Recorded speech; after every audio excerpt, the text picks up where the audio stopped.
Shalom, Shalom Aleichem, paz seja convosco. Vamos aí, capítulo 39 do livro de Jó. É o antepenúltimo, não, um pouco antes ainda, né? Temos o 40, 41 e 42 para terminar. E aqui Deus continua falando com Jó.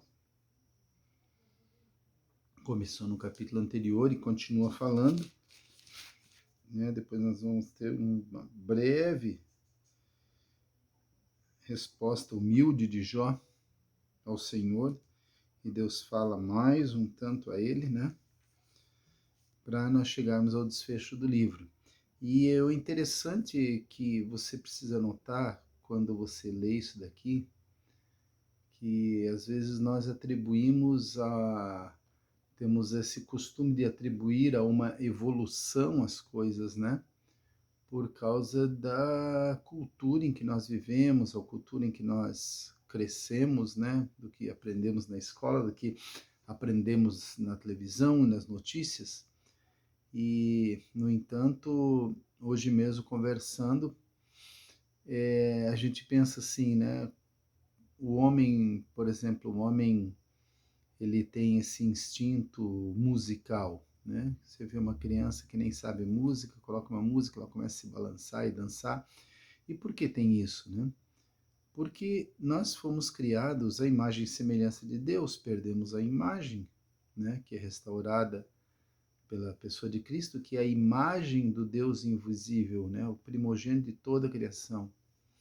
Mas nós temos uma semelhança que traz instintos a nós. E com a leitura desse capítulo 39 aqui, também do 38, a gente conclui aqui que Deus colocou em cada espécie, em cada animal, colocou instintos específicos para que eles vivessem sobre essa terra, para que eles procriassem da maneira certa, para que eles entendessem a maneira certa, o lugar do seu alimento, o lugar do seu convívio, né?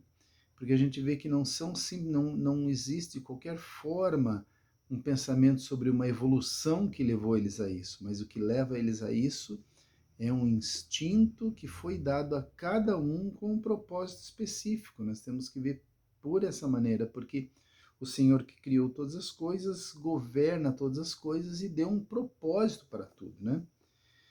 Então, dada essa explicação, vou ler aqui o capítulo 39, para que a gente leia com essa noção que vai ser interessante, né?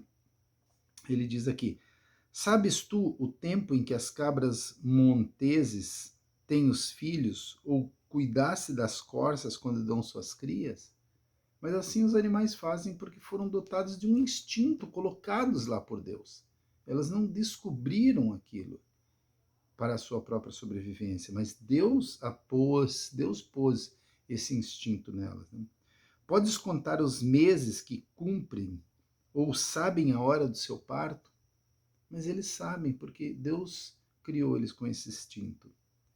Por isso Deus confronta com eles, e confronta Jó com isso. Elas se agacham, dão à luz aos seus filhotes e suas dores se vão. Os seus filhotes crescem saudáveis e vigorosos pelos campos e partem e não voltam mais, porque assim Deus estabeleceu.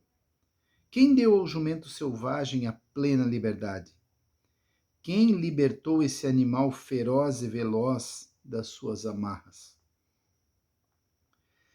Eu lhe dei o deserto para habitar e o leito seco dos lagos salgados por morada. Pois Deus fez esses animais para isso. Ele zomba da agitação das grandes cidades e não dá ouvidos ao brado dos tropeiros. Vagueia pelos montes na busca de melhores pastos e da relva nova e verde. Será que o boi selvagem consentiria em te servir? Ficaria, pois, junto à tua manjedoura? Mas Deus pôs esse instinto nele, porque este animal foi criado com esse propósito de que o homem se servisse dele. Por isso, Deus faz com que ele se submeta. Ou será que ele se submete pelo nosso grande poder e sabedoria de conseguir domar? Ou será que é porque Deus fez assim? Consegues com uma simples corda prender o boi selvagem ao arado? É o teu poder que faz isso?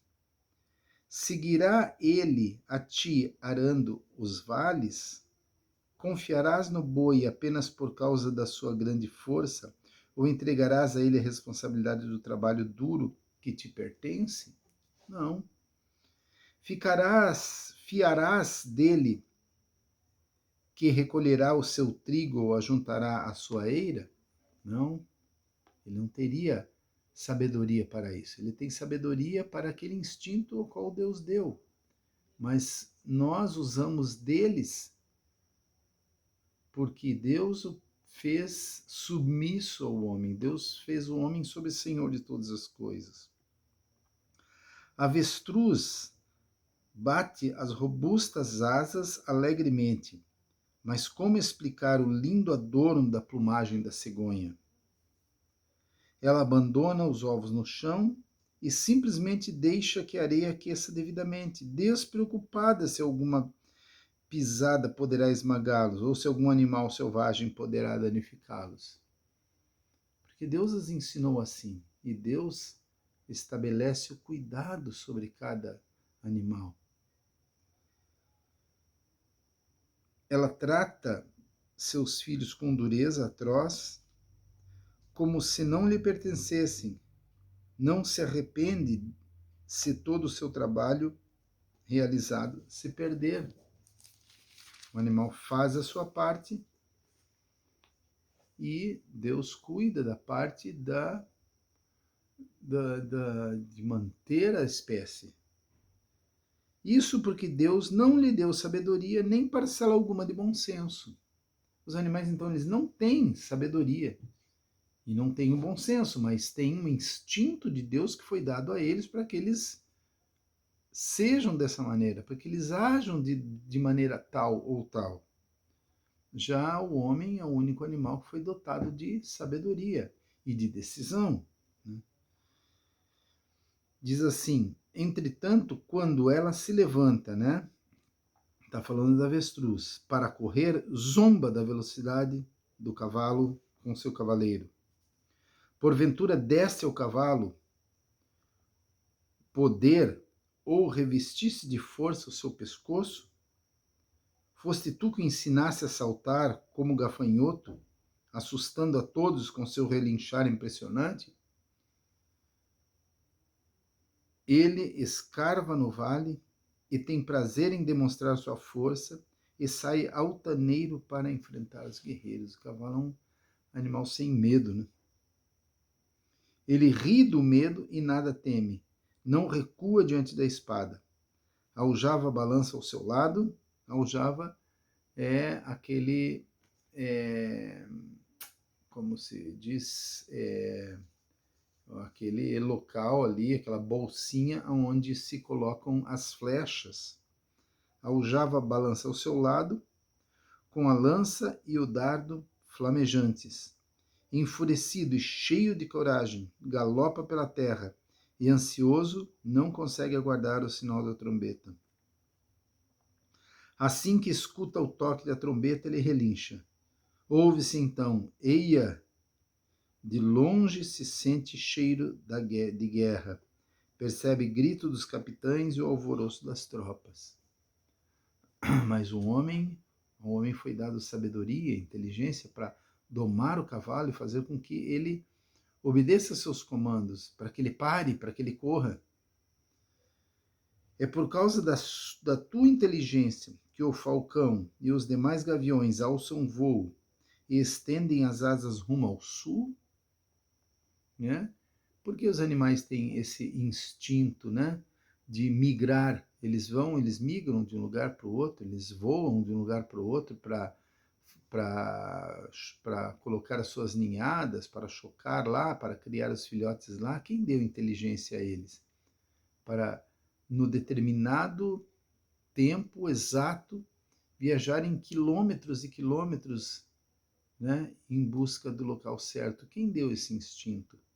Quem faz com que eles formem aqueles deltas para viajando e pegando o vácuo uns dos outros e trocando o comando daqueles deltas para que eles possam viajar com de, a quantidade de energia que eles armazenam. Se eles armazenarem energia demais, eles ficam pesados e não conseguem cumprir o voo.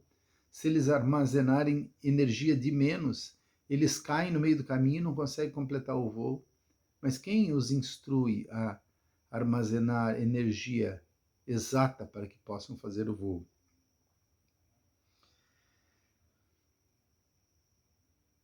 Diz assim: é por tua ordem que a águia se eleva e nas grandes alturas constrói o seu ninho? Mora nos penhascos e ali tem a sua pousada, e no topo das escarpas rochosas faz a sua fortaleza. Dali parte em busca de alimento, de longe seus olhos avistam e seguem sua presa. Seus filhotes se alimentam de sangue, e onde há mortos, ali ela se apresenta. E quem ensinou tudo isso? Quem deu ordem a tudo isso? O ser humano atribui tudo a uma evolução. Mas e até aquela evolução, como é que ela sobrevivia? Né? Sendo que jamais o homem avistou uma espécie debilitada que não conseguia sobreviver e foi aprendendo a sobreviver com o tempo. Jamais o homem avistou isso, né? Mas o homem inventa teorias não comprováveis e se afirma nelas, negando a existência do Criador. E aqui nessa descrição, nesse confronto de Deus com Jó, Deus demonstra e esclarece toda a sua forma, todo o seu poder, toda a sua maneira de agir. É muito, muito, muito incrível, muito impressionante, porque nós temos que entender que esses relatos, conhecidos hoje até pela ciência, pela mente humana, não tinham como ser conhecidos há tantos mil anos atrás, há muitos mil anos atrás. Porque se os livros de Moisés foram escritos do tempo que nós vivemos hoje em dia, cerca de 3.500 anos atrás, então o livro de Jó, que é o primeiro, foi escrito um pouco antes do que isso. O que sabia o homem há 3.500 anos atrás para escrever tais afirmações a respeito da forma da natureza agir? Porque a natureza age porque obedece às leis de Deus, ela não cria leis. Não existem as leis da natureza, existem as leis de Deus às quais a natureza se submete e por isso funciona. Estamos chegando perto agora do final do livro de Jó.